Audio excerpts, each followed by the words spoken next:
Daí, pessoal, mais uma resolução. João mora na cidade A e precisa visitar 5 clientes localizados em cidades diferentes da sua. Cada trajeto possível pode ser representado por uma sequência de 7 letras. Por exemplo, o trajeto ABCDEFA informa que ele sairá da cidade A visitando as cidades B, C, D e F nessa ordem, voltando para a cidade A. Além disso, o número indicado entre as letras informa o custo de deslocamento entre as cidades. Então a figura mostra o custo de deslocamento entre cada uma das cidades. Como o João quer economizar, ele precisa determinar qual o trajeto de menor custo para visitar os 5 clientes. Então aí se vê a figura, né, com as 5 cidades e os respectivos trajetos com os valores aí representando os custos. Examinando a figura, percebe que precisa considerar somente parte das sequências, pois os trajetos ABCDFA e AFDCBA têm o mesmo custo.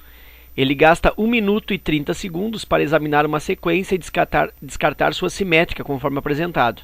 O tempo mínimo necessário para João verificar todas as sequências possíveis no problema é D. Bom, então vamos começar aqui com a resolução. O João, ele mora na cidade A. Então ele parte aqui da cidade A e vai em direção a 5 cidades, né? Então em direção, por exemplo, primeiro a C, depois vai a B, depois vem até a E, a F, depois vem até a D e retorna para A. Então tem essa sequência. Ou ele pode fazer a sequência, como no exemplo, ir para B, depois C, D, vem até E, aliás, vem até C aqui, A, B, C, D, vem até E, F e depois retorna para A. Bom, e aí ele precisa aí medir, né, ou calcular os custos de cada cidade, ou de cada trajeto escolhido entre as cidades, entre ir às 5 cidades e retornar para a sua de origem, que é a A. O exercício me dá como exemplo a sequência A, B, C, D, E, F e retorna para A. Então eu vou pensar assim, ó, se eu pegar, por exemplo, em termos de custo, A até B, olha só aqui, ó, A até B, o custo é 6. De B até C, olha só, B até C aqui, ó, é 4. De C para a cidade D, C para D, está aqui, ó, 12.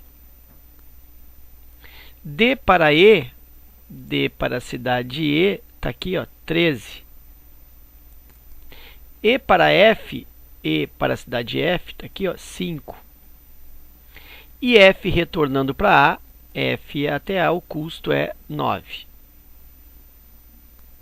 Então, se eu somar aqui, eu tenho o valor do custo. Eu nem vou fazer essa soma, mas somando aqui, eu teria o custo em reais, né, para fazer aí esse deslocamento. Ok. E ele usa como exemplo o trajeto simétrico a esse, que seria, então, saindo de A, depois F, E, D, C, B e retorno para a cidade A. E aí observa que de A até F, olha aqui, ó, de A até F ele está voltando, ó, de A até F será 9. De F para E é 5. Tá aqui, ó, o 9 aqui e o 5 aqui. E para D está aqui, ó, 13. D para C está aqui, ó, 12. C para B está aqui, ó, 4. E o retorno de B para A está aqui, ó, 6. Então o que observa? São os mesmos valores, só que estão posicionados em outra ordem. Então, logicamente, que a soma aqui será a mesma. Então, é isso que ele me diz, que os trajetos simétricos devem ser descartados. Por quê? Porque esta soma, ou esse custo, será o mesmo desse outro. Então, não preciso analisar esse outro custo. Ok? Então, basicamente, é isso aí que o exercício estava explicando. E se tu observar, sempre a saída se dá da cidade A e retorna à cidade A, que é a origem onde mora o João. O que vai mudar são essas cidades aqui desse miolo, né, desse meio, que são 5 cidades. Então eu só preciso aqui fazer o quê? Trocar a ordem delas, ou seja, fazer o embaralhamento dessas 5 cidades.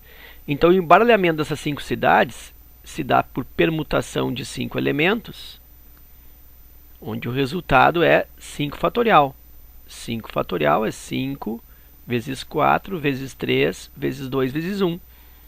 Então isso aí vai resultar fatorial de 5, que é 120. Então tem 120 embaralhamentos. Mas aí lembra, né, que os simétricos devem ser descartados. Então eu preciso aqui, ó, dividir por 2, por quê? Eu só vou usar metade dos trajetos, já que eu tenho aí metade sendo um simétrico do outro, né? Eu tenho 60 caminhos e os outros 60 são simétricos desses primeiros. Então, dividindo por 2, eu tenho 60 caminhos. Como ele me diz que para fazer cada análise do valor, ele gasta 1 minuto e 30 segundos, portanto, ele gasta 90 segundos, né? Ele coloca aqui em minutos. Então, vamos pensar que 1 minuto e 30 segundos é o mesmo que 1,5 minutos. Então, vou multiplicar 1,5 vezes 60. Isso vai me dar o tempo. 1,5 vezes 60 é o mesmo que 15 vezes 6, né? Já que aqui eu tenho uma casa depois da vírgula, aqui eu tenho um zero. Cancela a vírgula, cancela o zero. 15 vezes 6, né? Compensando. E aí 15 vezes 6 dá 90. Então o tempo aí é de 90 segundos. E aí eu tenho isso na alternativa B. Ok? Então era isso. Espero que tu tenha aproveitado. Forte abraço, bons estudos e até a próxima.